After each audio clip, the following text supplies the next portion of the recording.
Eu sou o bispo Alfredo Paulo, quero me apresentar para você que não me conhece.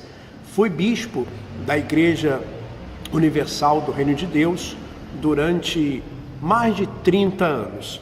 E hoje eu quero falar a respeito da Fogueira Santa de Israel.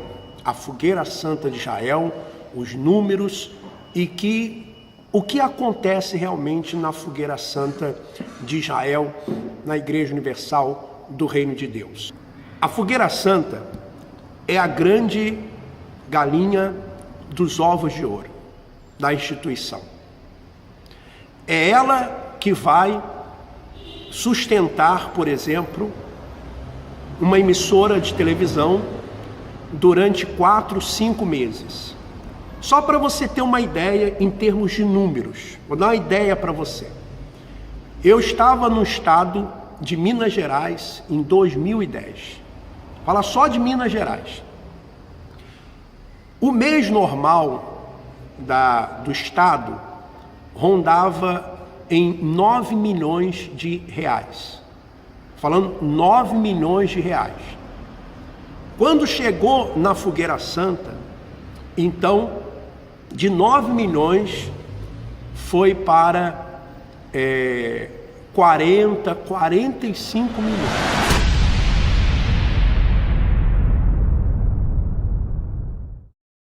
Três vezes mais, ou mais do que 3 vezes.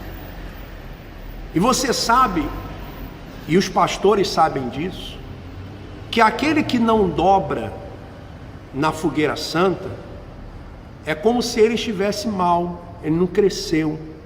O que é dobrar? Não é dobrar um pano, não. Dobrar é o seguinte: uma igreja que dá normalmente 100 mil, ela tem que dar mais de 200 na campanha. Tem que dar mais de 200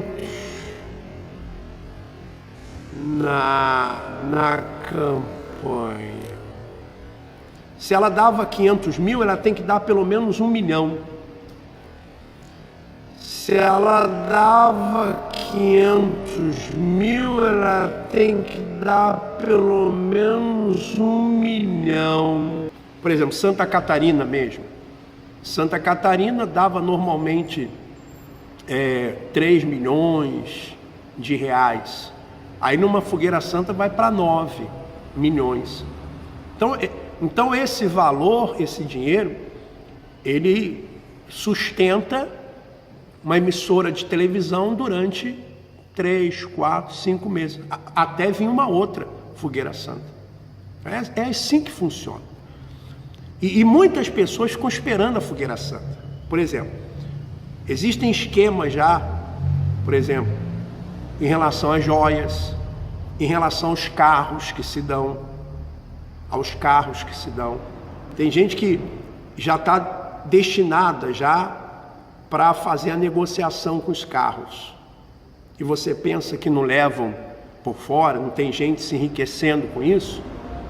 Você que dá o seu carro, puxa vida, olha, você não sabe o mal que você está fazendo. E o pior que você pensa que está fazendo para Deus. E o pior que você pensa que está fazendo para Deus. E o pior que você pensa que está fazendo para Deus. Essa campanha de Israel, ela é a campanha dos revoltados. Aquelas pessoas que estão revoltadas com a situação que elas estão vivendo.